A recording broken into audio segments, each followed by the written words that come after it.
have on a bob, and I'm a barb, and I got bars.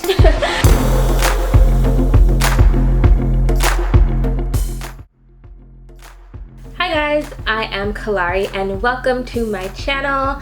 I am a hair lover, I am a wig enthusiast. I love that I can switch up my style and that it's a protective style. And in today's video, I am going to talk all about what are lace front units slash wigs, as well as show you the tools that you need to get started on installing a lace front wig and how I installed this gorgeous lace front unit by Outre. So if you are interested on seeing all of those awesome things, stay tuned.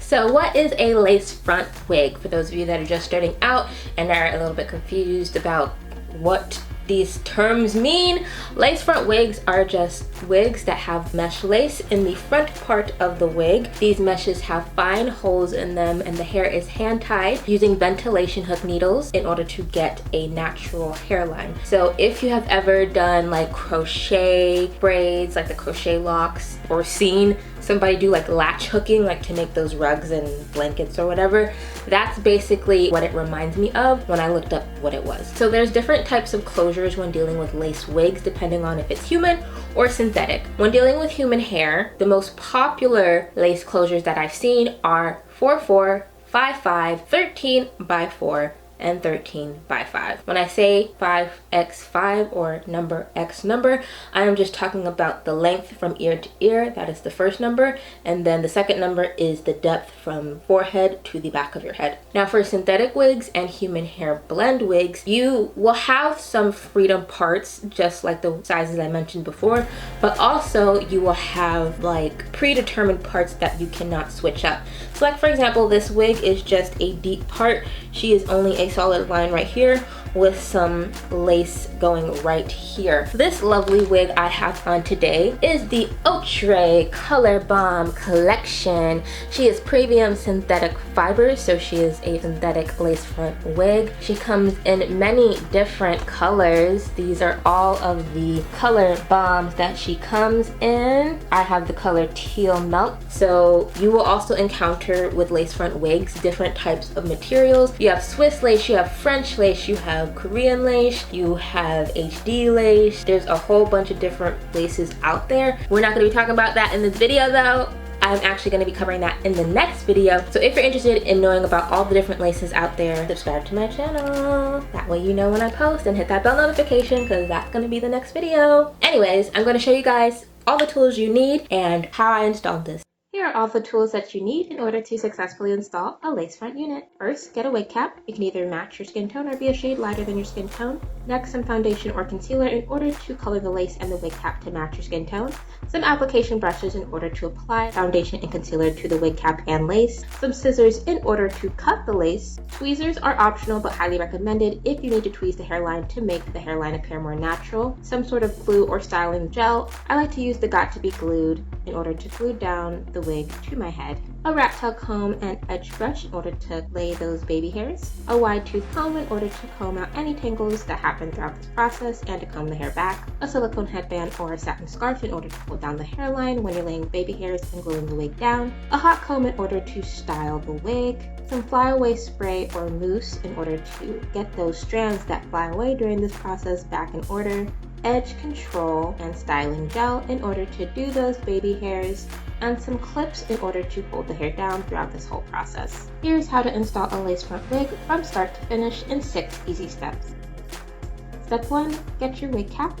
If your wig cap is lighter than your skin tone, you're going to want to use your foundation or concealer to color it in order to get it as close to your skin tone as possible, because you do not want that wig cap showing underneath the lace. Step 2, color the lace. You're going to want to turn your wig inside out, that way you can see the lace a little bit better, and then take whatever concealer, foundation, whatever tint spray that you're using and color the lace underneath, because if you have a freedom part, you're going to want to make sure that no matter where you part it, the color at least matches your skin tone or resembles your skin tone. I am just going in with my beauty blender, that way I can get maximum coverage and I like how it blends with my skin. Step 3, cut the lace. If you have small scissors, definitely use them. The smaller the blade, the smaller the cut, but if you have large scissors, that is okay. What I like to do is I like to cut it inside out. You see the knots right there. I like to cut above the knots, and I feel like cutting inside out allows me to have better control because I can push the baby hairs and the hair down as I cut. Again, you want to take your time with this process. Go slow, do not cut too fast, and it's okay if you accidentally cut some baby hairs. You can always create more. See, that's what the hairline looks like when it's fully cut. And you're also going to want to make sure that you adjust any straps and make sure the wig fits securely on your head and it just looks right. I'm just prepping for the next step, so I'm just combing my hair back and using the clips. That way the hair is out of the way when we get to the next step. Step 4, glue the wig down. I will be using the Got To Be Glued styling gel system in order to glue down my wig. I am using the styling gel and I am just applying it right above my hairline. Because this wig is a bit small, I'm kind of getting it a little bit on my hairline because she doesn't come too far up and I kind of have a big forehead. But you're going to want to wait for it to dry a little and turn a bit clearer before you place it down. If you place it down too early, styling gel is going to dry white.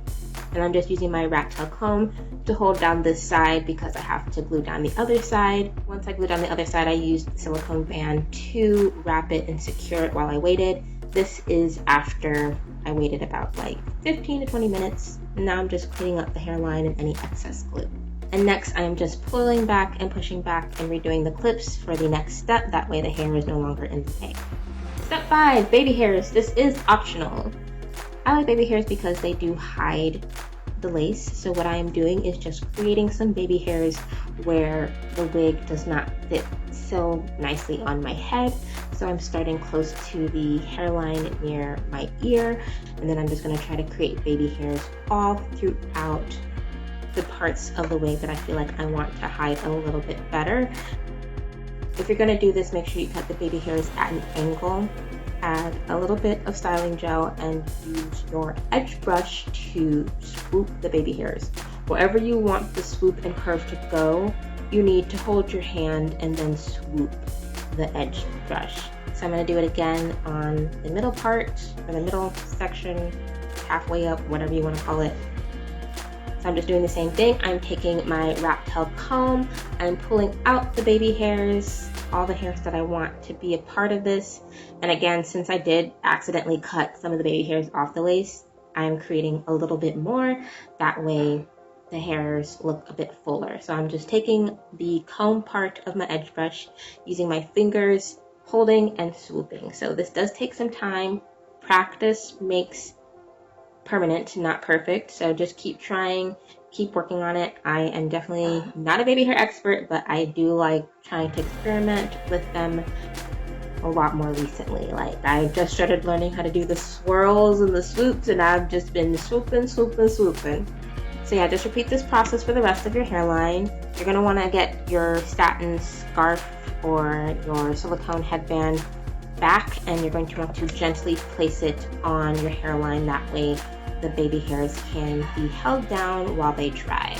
I am just adding a little extra gel on the parts where I try to do the little swoops and the extra curves. That way they can hold a bit better and they don't lift.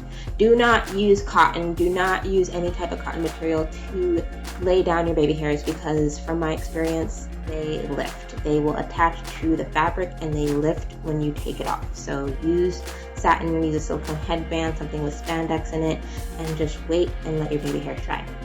Once your baby hairs are dry, gently take off your headband, slowly but surely take it off. And just clean up any parts that are, excess. You see some residue, just clean it up. I am just cleaning up the part and making it a little bit more closer to my skin tone. Step 6, style.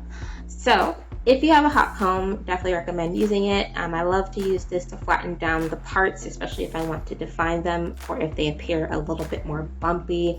If you do not have a hot comb, definitely invest in one.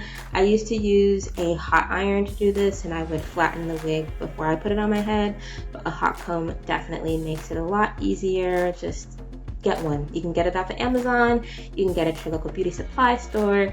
Definitely a great tool to have if you need to define the part or flatten the hair at the top of the head. It's definitely a game changer. And after that, I'm going to use my flyaway spray to kind of just keep the hair more uniform and to control any of the hairs that have separated from their friends during this whole process. Definitely be generous and it will dry. Invest in this. This is the Shea Moisture Wig and Weave Tea Tree and Borage Seed Oil Bond Release Spray. I love this.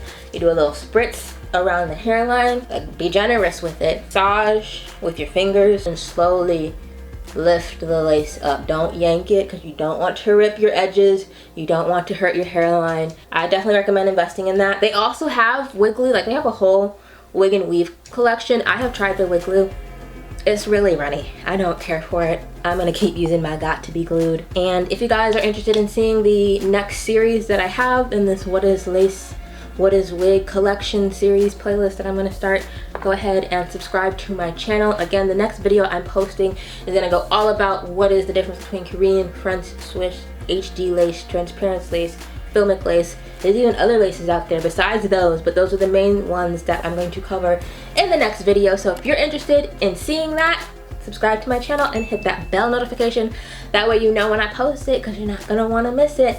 And if you're watching this from a different time in that time the video is already released, I will link it down below. That way you can go see it. Thank you guys so much for watching my video, and you guys have a great day. Bye!